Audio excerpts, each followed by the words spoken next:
ডাকসু নির্বাচনে ছাত্র শিবির সমর্থিত ঐক্যবদ্ধ শিক্ষার্থী জোট প্যানেল থেকে প্রার্থী হওয়ায় এবার জুমাকে শুভেচ্ছা জানিয়ে চিঠি দিয়েছেন দীপঙ্কর বড়ুয়া নামের একজন শুভাকাঙ্ক্ষী। জুমার নিজের ফেসবুক আইডিতে দেওয়া এক পোস্টে তিনি এ তথ্য জানান।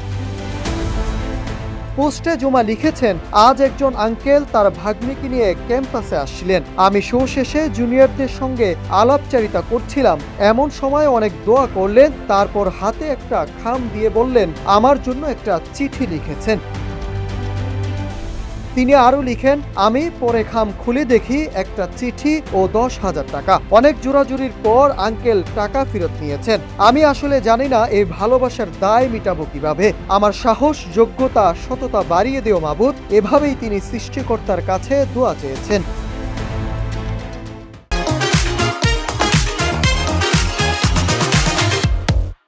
তিনি আরো লিখেন, জুলাই 24-এর বীর যোদ্ধা হিসাবে আপনাকে শ্রদ্ধা নিবেদন করছি।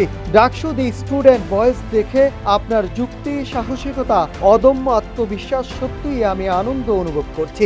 আপনি যুক্তি দিয়ে 71-এর চেতনা বিক্রয়কারীদের ধরাশায়ী করেছেন। আপনার মতো একজন জুলাই যোদ্ধা 71-এর চেতনা বিক্রয়কারীদের হাত থেকে দেশকে রক্ষা করতে পারবেন। যে যতই সমালোচনা করুক না কেন পিছপা হবেন না, ভয় পাবেন না। চলার পথ এত সোজা নয়। দেশকে রক্ষা করতে হলে অনেক পথ পাড়ি দিতে হবে।